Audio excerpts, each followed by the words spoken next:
said, before you go into a speech of any kind, the three things you got to understand is the structure, purpose, and audience. Now, the audience for motivational speech is very simple. It's people who are lost. It's people who are broken, who are people who are stuck in a rut, or who are not performing at their full potential. Now, the purpose of a motivational speech, I can say it's a lot like an action movie to where it's designed to be energetic, to when people come out, they feel like they can conquer the world. I can also say it's a lot like a rocket ship, to where you get this big old metal full of bolts and you're trying to shoot it up into the heavens. But realistically, a motivational speech, what you are trying to do is take an immovable object and creating an unstoppable force. How do you do that? Because most people, when they think of motivational speaking, they think of someone standing up there on stage in a pristine suit, screaming positive affirmations. Everyone say it with me. Yes, I can. Now, the problem with this speech is that it's a speech that you see on your phone and you click and you get really excited because you almost treat it like a song, mouthing the words. But the problem is that by the time this speech ends, guess what changes? Nothing changes because it doesn't force you to face reality.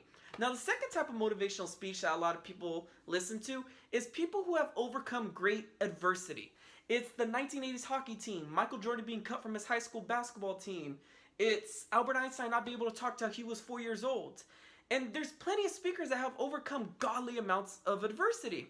The problem is that the only people that will change from these type of speeches are the people that have already had the conversation with themselves in the mirror and told themselves they need a change. So they go out seeking advice and therefore come across these people.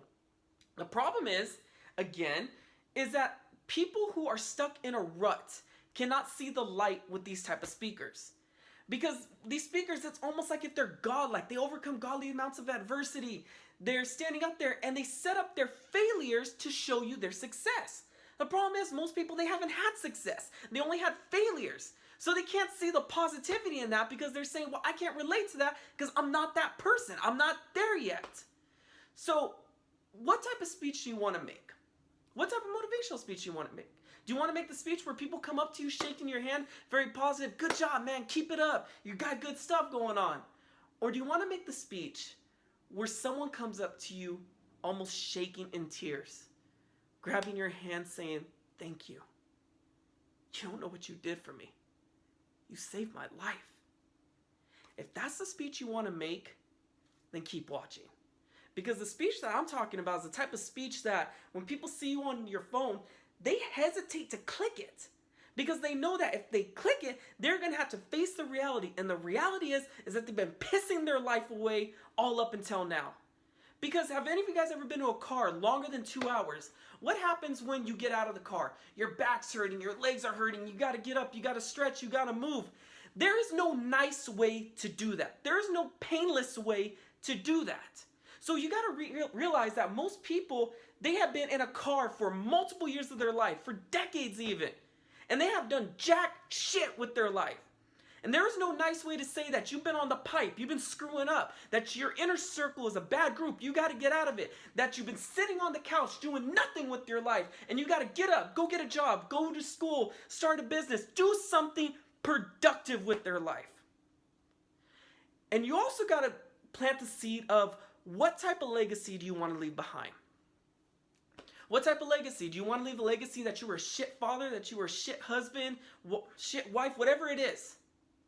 Or do you want to leave the legacy that I was there for my kids, I started a business, I provided, I was a good father, I was a good spouse, I was a good son, I was a good husband, I was a good, best possible version of myself? Because most motivational speeches, they're all positivity piled up on top of crap.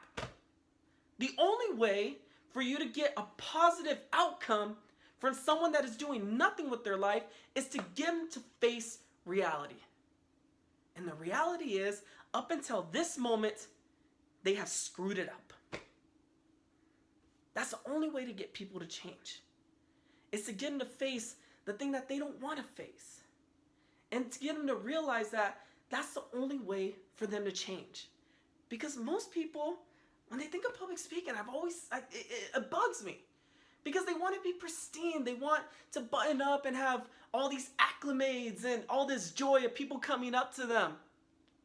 You are going after the broken. You are not going after people who have their life together. You are going after people who are stuck. And you are trying to reach into the thorn, into the muds, into the crap. And you are trying to pull them out on the other side. There's no nice way to do that.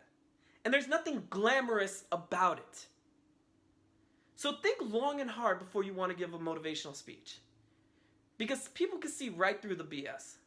People can see when you're just standing up there, being positive, trying to be energetic, trying to attract the good life. That's not motivational speaking. And see, the best part about motivational speaking, this is what I love about it, is that you are able to change someone's life without necessarily being direct. Because think about it. If you were to have told me all of your problems, maybe you cheated on your husband, maybe you are, like I said, on the pipe, you're sitting on the couch doing nothing with your life, and I talk to you the way that I just talked to the audience right now, you probably want to throw hands at me. But because I sent a vague yet direct message, most people just in this video got it. So basically, the way to deliver a motivational speech is to be direct. Is to not shy away from the pain. Because like I said, a lot of speakers, I noticed that they want to present this pristine image. There's no pristine in life. Life is chaotic, life is dirty, life is messy. So motivational speaking, you are trying to get people out of that dirt, out of that chaos. But the only way for you to get clean is to get dirty. You guys following what I'm saying? That's basically it. I don't know what else I could tell you guys. Motivational speaking is not for you. It's for the audience. And you got to realize what you're getting into when you say, I want to deliver a motivational speech. Yes, that's great. But realize that you are going into the dirt. That you are trying to pull somebody out of it. I'm just going to end this video the way I've always ended all my videos. Because I got nothing else to say. Y'all got a story out there. You just got to learn how to tell it. And actually pray to God that your story can save someone's life. Thank you guys for watching.